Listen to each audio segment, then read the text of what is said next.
Hey everybody, it's Jacqueline from Long Arming by Jacqueline, and welcome to a new edition of Top 5 Fridays. And today we're going to talk a little bit about the top 5 things you should consider when you're choosing your binding. So this is about really the design, not like the technical how to put the binding on, but more of the design choices, how to pick out the binding that's going to make your quilt shine the best. So let's jump right into it with number 5. The binding is the only part that's going to be visible and matters from both the front and the back of the quilt. So let's take a look at that. Okay, I've got some samples here, and let's say that this is going to be your quilt. Whether this is a block in the quilt or the whole quilt, use your imagination. So let's say I was going to put white flannel on the back of that. So I maybe want to tone this block down a little bit and make it more of a decor look that could go in a nice living room. So maybe I want to choose kind of a more neutral tone to go on there. And that looks pretty nice on the front. So I've got these bright, sort of loud colors, but if I pair it with that little more neutral tone, it kind of tones it down a little bit. It even looks okay on the white when you see it with that. But if I was going to go with a white backing and I took this neutral tone and put it all over a plain white backing, it's going to look real blah real fast. There's not really enough contrast. You can do a white backing with a colorful binding on it, but this is not enough pop and zest. So I don't think I would do that if I were going a white backing. So rather than change the binding color, what I would do is change the backing color. And so I've got this, it looks paler in person. I've got a little pale blue. And it's not one of the colors on the front, but it does look, when you put it on there, like it belongs on the same quilt. Your backing doesn't have to be so literal. It doesn't have to come straight from your quilt, but it should look like they belong in the same grouping. And then if I have a little more color and pop on the back and I put a frame around it of this toned down muted color, that gives me a little more interest and a little more contrast. And I think that would look a little bit better. This comes off as a little bit more electric in the video than it is in real life. In real life, it's a little bit more muted. So consider the front and the back of the quilt. And it might be your backing that changes, it might be your binding that changes, but you need to find a fabric for your binding that's going to coordinate adequately with the backing and the front.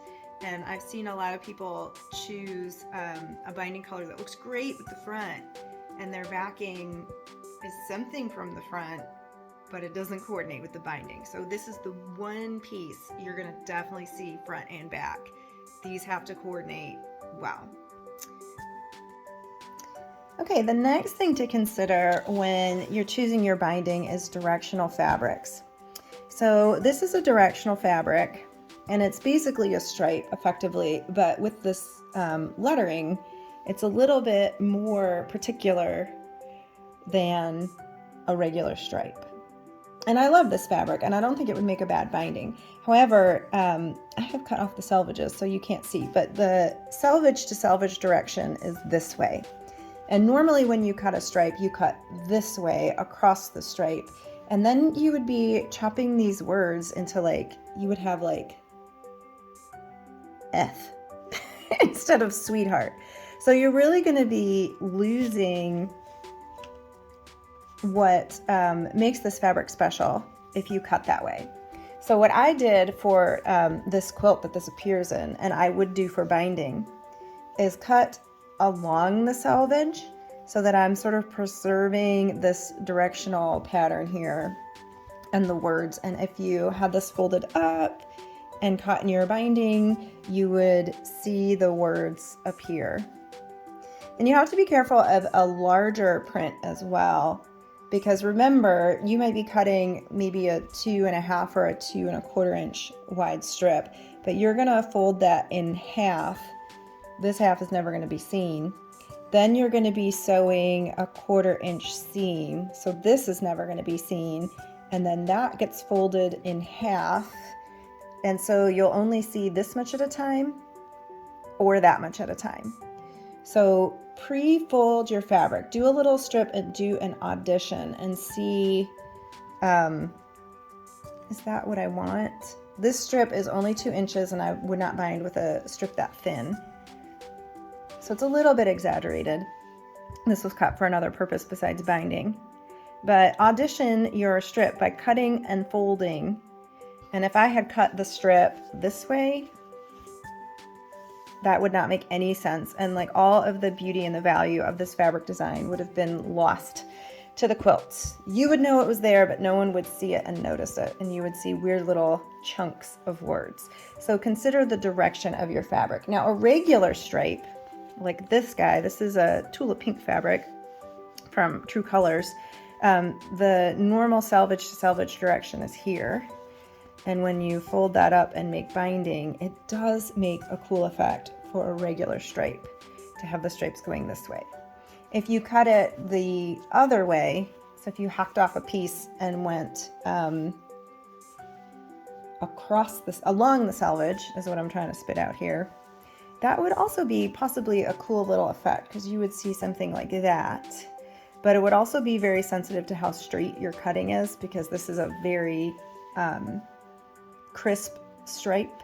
So if you're a little off kilter and your stripes are heading up or downhill, you would definitely know that. So if that's going to bother you, you might think about that as well.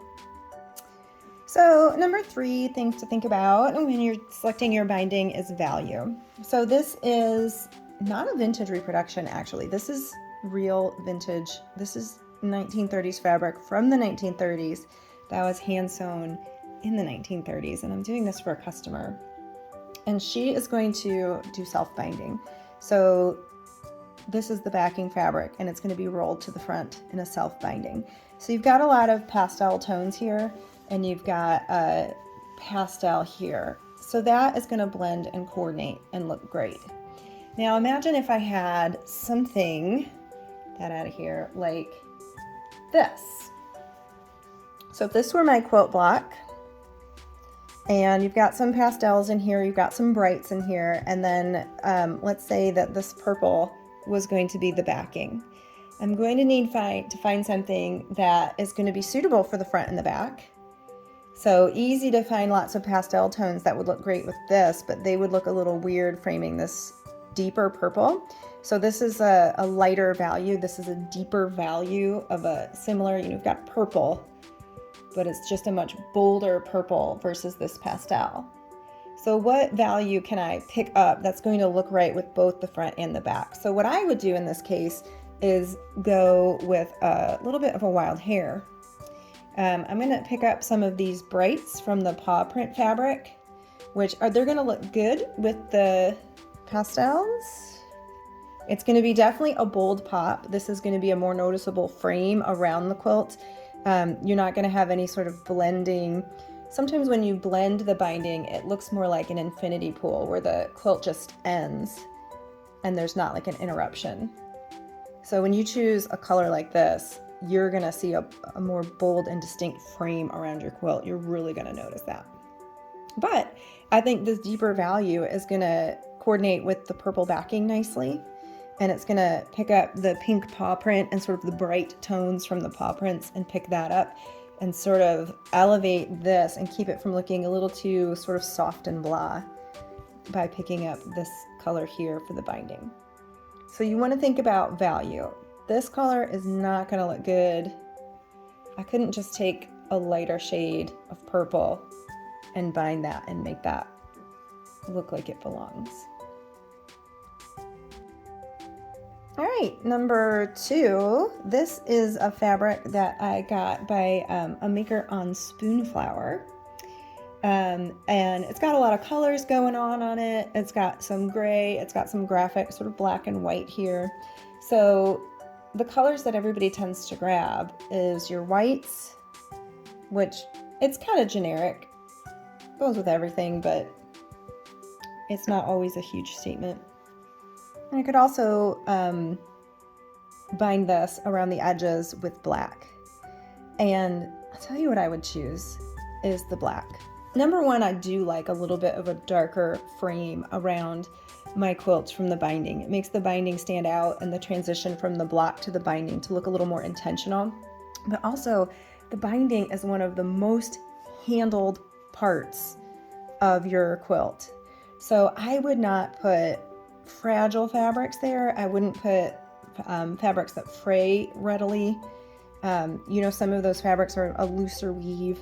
And I wouldn't put white necessarily. So imagine this is going to a kid who's going to handle it and not have clean hands and tug on it and launder it a million times.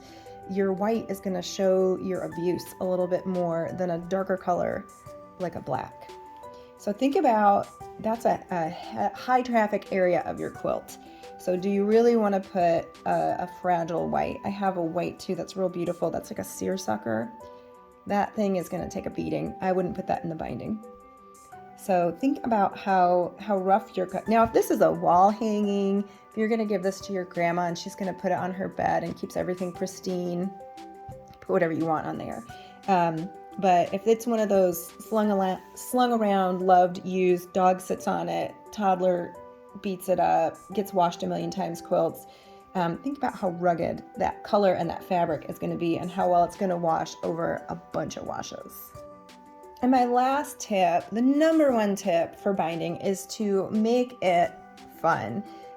We worry and stress about every design choice in a whole quilt, and there's no reason that your binding fabric has to even be in the quilt. You can go totally wild. So let's say that my blocks are going to be sort of in this color palette, and then maybe my backing is going to be, a big chunk of a solid teal. I love a solid backing because you don't lose your quilting on it. And the fabric can be the star of the show on the front of the quilt, and then you flip it over, and on the back of the quilt you can really see the quilting design, and it has a turn to shine without over competing. I know that's a different design choice. So then maybe we could come in with a little guy like this, and maybe I can put a contrast binding and pick up some of these brighter yellow colors and really make the quilt sing. So in this example, my top quilt doesn't even have this fabric in it, but I think it adds a lot of pop and a lot of wow. And it can come a little bit from left field, which does make it harder. You want it to coordinate, but be a little wild. It needs to be that like weird aunt with the chunky jewelry who tells the wild stories and always has a little drink at the family reunion. That's who your binding is. A little color commentary, a little fun, a little joie de vivre going on. So go ahead and have fun. I think this qualifies too. This example, this guy's a little muted. The customer has picked this darker color as the backing in this imaginary setup. Let's go ahead and invite Loud Aunt Janet to just perk up that party and add a little personality and wow there. So don't feel like you have to be super literal and choose a color exactly out of the quilt. Don't feel like you have to stick with one color binding all the way around. You can do multiple binding strips and mix and match as you go around the quilt. Don't feel like you have to stick with the old sentinels of black and white. They're great, but there's way more fabrics out there. Maybe you can find a certain line of this fabric. Maybe you really love this Eurostar, and you can fussy cut your binding to pick up that Eurostar and have that going all the way around your quilt for your special person that you're making this quilt for. So feel free to be creative and don't just leave binding. I know by the time you get to binding, it's like you're at the end of the road. You've made so many design choices that design fatigue can set in. It's overwhelming. One more thing. It's so easy to just grab a black or a white, or just grab the same as your backing, or grab a color out of your quilt.